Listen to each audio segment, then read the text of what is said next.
한국정신대문제대책협의회, 줄여서 정대협. 얼마 전 정의기억연대로 이름이 바뀌었죠.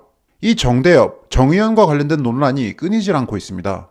특히 위안부 단체 활동으로 국회의원까지 된 윤미향의 도덕성이 크게 의심받고 있는 상황이죠. 얼마 전 제가 올렸던 이 영상에서 잘 설명되어 있는데요. 정대협 본인들이 전면에 내세웠던 위안부 피해자 이용수 씨의 폭로가 나오면서 이 문제가 시작됐습니다. 정작 위안부 피해자들은 이용만 당하고 돈도 못 받았다면서 폭로를 하자 윤미향과 정대협 측은 이제 와서 이용수 씨가 가짜 피해자다, 기억력에 문제가 있다, 이런 식의 반박에 나섰죠. 그런데 이미 16년 전에 정대협의 이런 문제들을 지적하며 싸워온 사람들이 있었다는 거 알고 계신가요? 심지어 이 사람들 중에서는 최초로 일본 최고재판소에서 위안부 피해자임을 인정받은 사람도 있었습니다. 바로 위안부 피해자들의 모임 무궁화회 이야기입니다. 무궁화회, 정확히는 무궁화 자매회는 지금으로부터 약 30년 전 1992년에 최초로 결성됐습니다. 위안부 피해자 할머니 한 분이 제안을 하면서 시작된 건데요. 연고가 없는 피해자들끼리 서로 돕자는 취지였습니다. 생존 위안부 피해자 대부분이 가족이 없는 처지니까 정기적인 모임을 가지기로 했고, 또 회원이 사망하면 다 같이 모여서 장례를 치러주고 수치심에 숨어 사는 다른 피해자들을 찾아내서 모임에 나오도록 권유하자는 그런 모임입니다. 쉽게 말해서 무궁화회는 의지할 것 없는 위안부 피해자 할머니들이 서로 돕고자 자발적으로 만든 모임이었습니다. 그리고 처음 이 모임은 정대협의 한 분과로 설치됐었습니다. 그런데 무궁화회와 정대협 간에 갈등이 시작됩니다.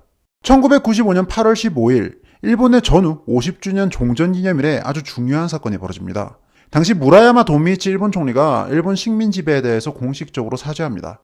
이를 무라야마 담화라고 부르는데요. 1993년 고노 요헤이 당시 관방장관이 위안부에 대해서 공식 사죄한 고노 담화가 있었죠. 그 이후 총리가 직접 나서서 일본 정부가 일제시대에 저질렀던 잘못을 전면적으로 사죄하고 나선 겁니다. 이런 분위기에 맞물려서 위안부 피해자들에게 위로금을 지급하자는 아시아 여성기금이 만들어집니다. 1997년 기금 관계자들은 서울에 와서 위안부 피해자들을 만나서 일본 하시모토 수상의 사과와 반성의 편지와 함께 돈을 전달합니다. 그런데 바로 이때 어이없는 일이 발생합니다. 무궁화회의 위안부 피해자 할머니들은 이 돈을 받으려고 했는데 정대협이 막고 나선 겁니다. 여기서 둘 간의 본격적인 갈등이 시작됩니다. 무궁화회 위안부 피해자 33명이 2004년에 낸 비판 성명을 보면 도대체 정대협이 무슨 짓을 저질렀는지 자세하게 드러납니다. 위안부 2번 울린 정대협, 문 닫아라, 33인 위안부 할머니들의 이름으로 고한다, 이런 제목의 성명서인데요. 내용을 보면 정말 분노에 치가 떨립니다. 무궁화회 위안부 피해자들은 정대협이 위안부 피해자들을 돕는 척하지만 사실은 그저 자신들의 이속만 채워온 단체라고 비판하면서 충격적인 사실들을 털어놓습니다. 정대협이 위안부 피해자들로 하여금 아시아 여성기금을 비롯해서 정부가 지급해주기로 한 보상금조차 받지 못하도록 방해해왔다고 합니다.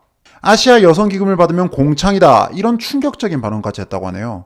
위안부 피해자 할머니들은 정대협이 언제 죽을지 모르는 위안부 할머니들을 역사의 무대에 앵벌이로 팔아 배를 불려온 악당들이라고 강도 높게 비판합니다.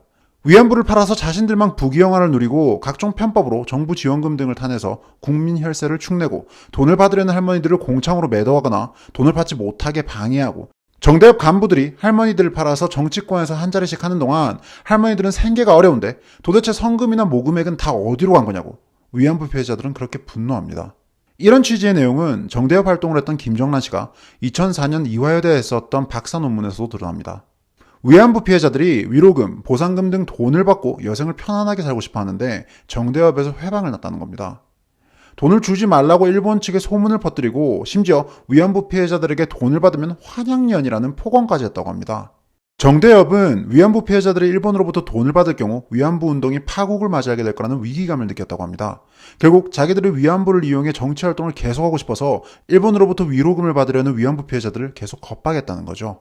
결국 위안부 피해자 대다수가 정대협의 이런 악마 같은 짓거리에 의해서 기금을 받지 못했습니다. 바로 이 과정에서 무궁화회와 정대협 간의 갈등이 극에 달합니다. 위안부 피해자 할머니들은 윤미향을 비롯해서 정대협 관계자들을 횡령 혐의로 고소하기도 하고 그들의 모금 행위에 가처분 신청을 내기도 했습니다. 하지만 정대협 전현직 간부들이 여성부 장관을 비롯한 정계 실세가 되어가는 과정에서 할머니들의 이런 처절한 외침에는 그 누구도 귀 기울여주지 않았습니다. 오히려 정대협은 무궁화회의 회장 신미자 할머니를 위안부 피해자 명단에서 빼는 그런 만행까지 저질렀죠. 참고로 신미자 할머니는 2004년 11월 일본 최고재판소에서 최초로 일본군 위안부임을 인정받았던 피해자입니다. 이런 상징적인 위안부 피해자가 정대협을 보고 그들의 위안부 피해자들을 그저 착취하고 앵벌이를 시켜서 자신들이 부귀영화를 누린다고 그런 악당들이라고 비판하는 동안 우리 정치권은 무관심했습니다. 그렇게 2008년 신미자 할머니는 돌아가셨습니다. 정대협에 의해서 위안부 피해자 명단에서 삭제된 채로요. 정대협, 정의연, 그리고 관련 활동으로 국회의원이 된 윤미향 전 상임대표. 이들이 위안부 할머니들을 팔아서 어마어마한 부귀영화를 누렸다는 각종 의혹과 폭로가 터져나오고 있습니다. 위안부 피해자 할머니들은 앵벌이라는 강력한 단어까지 쓰며 그들을 비판했죠. 위안부 피해자 할머니들은 언론에 정대협이 그간 내 계좌로 1,000원 한 장 보낸 적 없다면서 지금까지 그렇게 많은 돈을 받았다는 사실을 듣고 치를 떨었다라고 합니다.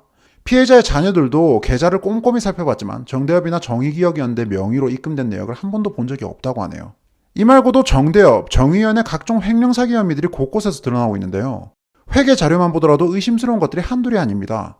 어마어마한 기부금 중 극히 일부만을 피해자 지원에 썼다는 건 차치하더라도요. 각종 의혹들이 계속해서 쏟아져 나오고 있는 한편 회계 자료 공개를 요구하자 정의연은 상세 공개를 거부했습니다. 정대협의 상임대표로 활동하다 이번에 더불어시민당의 비례대표 국회의원이 된 윤미향도 마찬가지입니다. 더불어시민당에서 공천받기 바로 직전까지 본인 명의의 개인 계좌 여러 개로 기부금을 받아온 것부터 시작해서 이용수 씨의 폭로가 터지자 바로 다음날 본인이 펜션처럼 사용했다는 의혹을 받고 있는 위안부 쉼터 건물을 헐값에 매각하는 등 의심스러운 게 정말 한둘이 아닙니다. 참고로 이들이 마치 자기 것처럼 누린 이 모든 것들은 전부 위안부 피해자들을 위해 만들어진 후원금이고 지원금이고 기금이었습니다. 정작 피해자 할머니들은 이거 구경도 못했다고 하죠. 정말 토가 나올 정도로 역겨운 집단입니다. 앵벌이. 위안부 피해자들은 자신들이 정대협과 그 관계자들에 의해서 앵벌이를 당해왔다고 말하고 있습니다. 위안부라는 아주 중요한 역사적 아젠다를 독점해온 좌파 시민단체 정의연. 그들은 자신들이 돕겠다고 하는 피해자들을 이용하고 착취하고 배신해왔습니다. 피해자들을 계속 이용해 먹기 위해서 그들을 겁박하고 회방을 놓기도 하면서요. 그렇게 그동안 막대한 돈을 훔쳐왔던 겁니다. 피해자들뿐만 아니라 국민들로부터요. 국민 성금을 사기치고 국민 혈세를 축냈습니다. 그걸로도 모자라 이들은 정치 권력마저 탐합니다. 정대협 활동으로 노무현 정부 여성부 장관이 되었던 지은이부터 최근 비례대표 국회의원이 된 윤미향까지 그뿐만 아니라 정치권과 연계한 각종 행사를 통해서 자신들의 영향력을 확대해왔습니다. 대한민국 정치에서 아주 중요한 반일이라는 아젠다를 독점하고 싶었던 민주당과 서로 상부상조하며 여론이라는 거대한 권력을 휘둘러왔죠.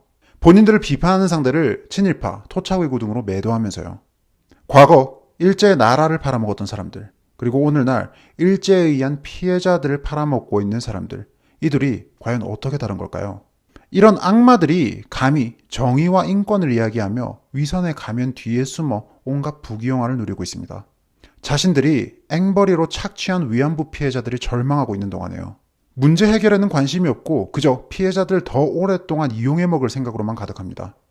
수많은 사람들이 소녀상을 추모하고 이런 위안부 단체들을 지지하는 동안 진짜 위안부 피해자들은 사회의 저변에서 무관심 속에서 그렇게 사라져가고 있습니다.